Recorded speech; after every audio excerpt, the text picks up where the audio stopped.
करते हैं। बीजेपी की 5 स्थानों से जन आशीर्वाद यात्रा की शुरुआत होनी है। मध्य प्रदेश में विंध्य, महाकौशल, मालवा, ग्वालियर, चंबल और बुंदेलखंड से यात्रा की शुरुआत होगी।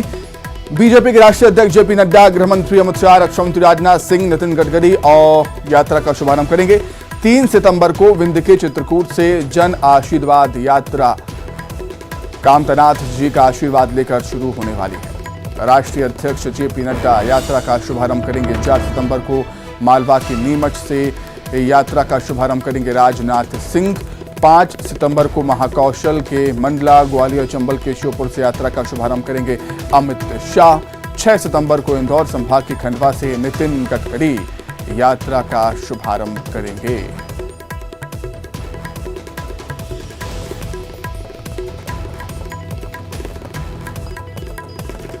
तो बीजेपी की जन आशीर्वाद यात्रा शुरू होने जा रही है। 3 सितंबर से यात्रा की शुरुआत, और यात्रा की शुरुआत करेंगे 4 दिग्गज नेता बीजेपी के, जेपी नड्डा, राजनाथ सिंह, नितिन गडकरी और केंद्रीय गृह मंत्री अमित शाह। चुनाव को लेकर बीजेपी जन आशीर्वाद यात्रा निकालने जा रही है पूरे मध्य प्रदेश में।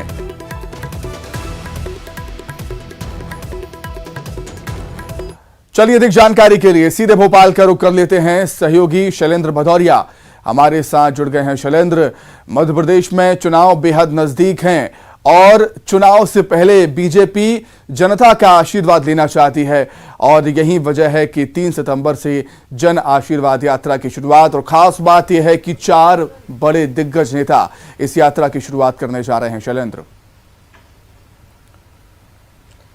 बिल्कुल सुमित, आपने ठीक कहा कि हर चुनाव के पहले मध्य प्रदेश में जो जन आशीर्वाद यात्रा बीजेपी के द्वारा निकाली जाती है, इसके पहले अगर हम देखें तो मध्य प्रदेश के मुख्यमंत्री शिवराज सिंह चौहान इस यात्रा की अगुवाई करते थे। लेकिन इस बार जो है वो यात्रा का स्वरूप जो है बदला गया है। पहले केवल एक यात्रा निकलती थी जो 230 विधानसभाओं में पहुंचती थी और इसमें मध्य प्रदेश के तमाम जो नेता है वो शामिल होते थे। लेकिन इस बार यात्रा का स्वरूप जिस तरीके से मैंने बताया कि बदला गया है, इस बार 5 यात्राएं अलग अलग अंचल से निकलने वाली हैं, जिसमें बुंदेलखंड है, रीवा है, इसके अलावा बात करते हैं ग्वालियर चंबल संभाग, मालवा निवाड़ और बुंदेलखंड। ये अलग अलग इलाके हैं जहां से इन यात्राओं का आगाज किया जाना है। 3 तारीख से ये यात्राएं शुरू होनी और यात्रा का शुभारंभ में मध्य प्रदेश के दौरे पर केंद्रीय नेतृत्व रहेगा, जिसमें केंद्रीय मंत्री राजनाथ सिंह की बात हो, केंद्रीय मंत्री अमित शाह की बात हो, नितिन गडकरी और खुद राष्ट्रीय अध्यक्ष जेपी नड्डा इन कार्यक्रमों में शामिल होंगे। इसके अलावा जो प्रमुख सभाएं की जाएंगी उन सभाओं में भी कई बड़े दिग्गज नेता जो है वो पहुंचने वाले हैं।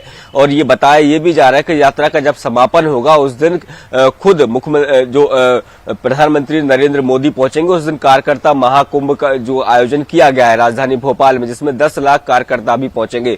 तो ये यात्रा जो है वो 230 विधानसभाओं को कवर करेगी, हर एक गांव में पहुंचेगी और हर कार्यकर्ता की इसमें महती भूमिका रखी गई है। क्योंकि देखिए केंद्र और राज्य सरकार की जो योजनाएं हैं उनको कैसे जन जन तक पहुंचाना है, इस सबको लेकर इस पूरी यात्रा के दौरान बात होगी। कई नुक्कड़ सभाएं होंगी, कई रथ सभाएं हैं, कई प्रमुख सभाएं हैं। तो तमाम जो कार्यक्रम है वो जारी कर दिए गए हैं और केंद्रीय नेतृत्व इस बार पूरी तरीके से मध्य प्रदेश पर फोकस जमाए हुए, और यही कारण है कि जन आशीर्वाद यात्रा के माध्यम से जन जन तक पहुंचने का जो कार्यक्रम है वो मध्य प्रदेश बीजेपी ने इस बार बनाया है। जी तो बिल्कुल, जनता का आशीर्वाद क्या वोट में तब्दील होगा, ये तो आने वाला वक्त ही बताएगा। बहुत धन्यवाद आपका शैलेंद्र, जुड़ने के लिए, तमाम बातचीत के लिए। चलिए आगे बढ़ते हैं। ग्वालियर से खबर है जहां डेंगू का कहर लगातार जारी। मंगलवार को डेंगू के 28 मरीज मिले हैं। यहां पर जयारोग और जिला अस्पताल में 101 सैंपल की जांच हुई। 6 साल की बच्ची समेत 28 मरीजों में डेंगू की पुष्टि हुई। ग्वालियर जिले के 11 और अन्य जिलों के 17 मरीज इसमें शामिल हैं। जिले में डेंगू का आंकड़ा बढ़कर हो गया है 65।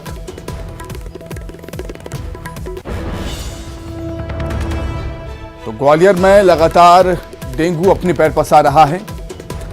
अगर मंगलवार की बात की जाए, 28 मरीज मिले हैं, 28 नए मरीज मिले। जयरोग और जिला अस्पताल में 101 सैंपल की जांच हुई। 6 साल की बच्ची समेत 28 मरीजों में डेंगू की पुष्टि हुई है। ग्वालियर जिले के 11 और अन्य जिलों के 17 मरीज इसमें शामिल हैं और जिले में डेंगू का आंकड़ा बढ़कर हो गया है 65। क्या कुछ हालात हैं डेंगू को लेकर, रोकथाम के लिए क्या कुछ प्रयास हो रहे हैं, वो जानने के लिए सीधे ग्वालियर को रुख करेंगे। सुशील कौशिक हमारे सहयोगी ग्वालियर से जुड़ गए हैं। सुशील, डेंगू के जो आंकड़े अब निकलकर सामने आ रहे हैं उससे हम कह सकते हैं कि डेंगू अब डरा रहा है। बिल्कुल, देखिए ग्वालियर चंबल अंचल की बात करें तो डेंगू एक तरह से यहाँ कहर बरपा रहा है। कल डेंगू का मानो विस्फोट हुआ है। ग्वालियर के जयारोग्य और जिला अस्पताल में 101 जो संदिग्ध मरीज थे उनके सैंपल जांच के लिए भेजे गए थे। दोनों ही जगह से जो रिपोर्ट प्राप्त हुई है उसमें 101 में से 28 लोग डेंगू पॉजिटिव मिले हैं। इनमें एक 6 साल की बच्ची सहित सभी 28 मरीज हैं जिनका ग्वालियर में इलाज किया जा रहा था। ये जो संख्या है ग्वालियर ज़िले में ही बढ़कर 65 पहुँच गई है डेंगू मरीजों का आंकड़ा। और जो कल 28 डेंगू के पॉजिटिव मरीज मिले हैं उनमें 11 मरीज ग्वालियर ज़िले के रहने वाले हैं। इसके अलावा ग्वालियर संभाग के अन्य ज़िलों के 17 मरीज हैं जिनकी जांच के बाद डेंगू की पुष्टि हुई है।